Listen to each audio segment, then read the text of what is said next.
Mind you, this is clearly an unfinished product, but what it lacks in the average gamer's definition of completion, it makes up for in incredible attention to detail.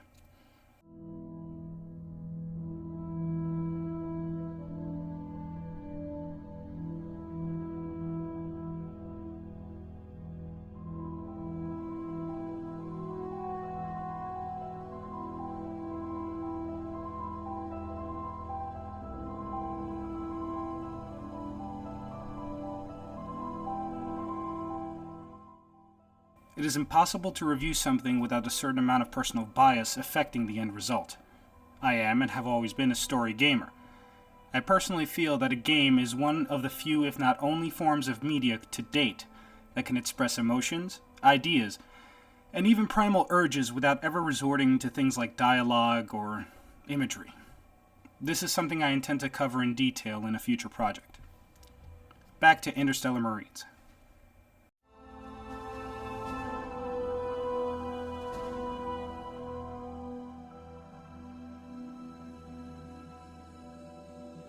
As with most early access software, you don't just get a multiplayer experience, which is surprisingly robust and well thought out for an alpha because it has 6 playable and damn near complete maps.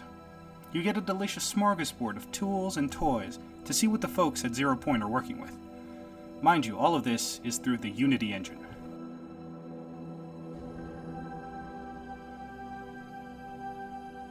First one up is Portrait Mode, or just Portrait. Naturally, as you would guess, it's a portrait of the Marines mid-action. This tool allows you to view a fully rendered scene and take a peek at prototypes of weapons and assets to later be added in the game. You can also play with different settings to get the best permutation for your system by turning on and off such things as tessellation, bloom, etc., as you can see here.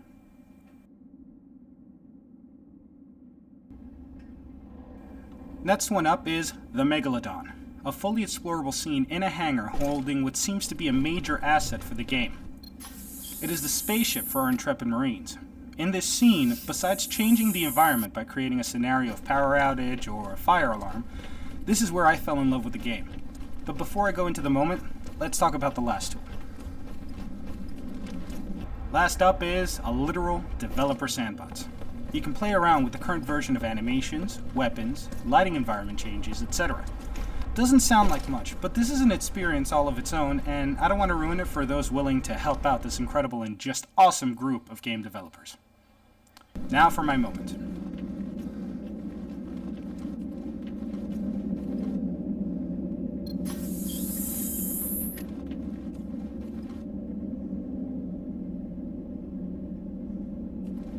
Playing around in the scene for the Megalodon, I came upon a moment where I wasn't paying enough attention to the fact that I had the ability to change the settings for the environment. I entered the Megalodon just to check out a few details, see how well polished or finished it is.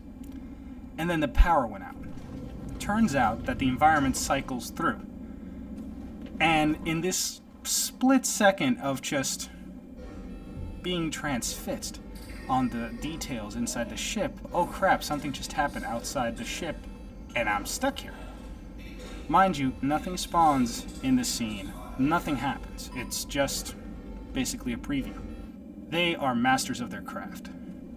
As you could see here, just looking through the darkness, it feels like it's alive. It feels like it swallows in the light.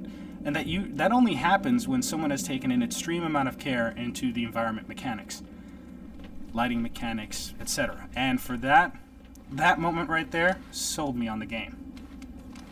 The real moment that sold me on the game was when I was in multiplayer, but this is kind of like a story, emotional moment for me, and it's worth just checking out just for this. For every other gamer, story lover, FPS tweaker, or just someone looking for something out of the ordinary, I highly suggest getting on the Interstellar train now before this game is finished and the price goes up. It both helps the developer and ensures that you will be part of this project. I implore you to check out their website and their AAA Indie initiative. Check out their website at www.interstellarmarines.com. I'm Andy for Electrolocation on Kaiju Platypus.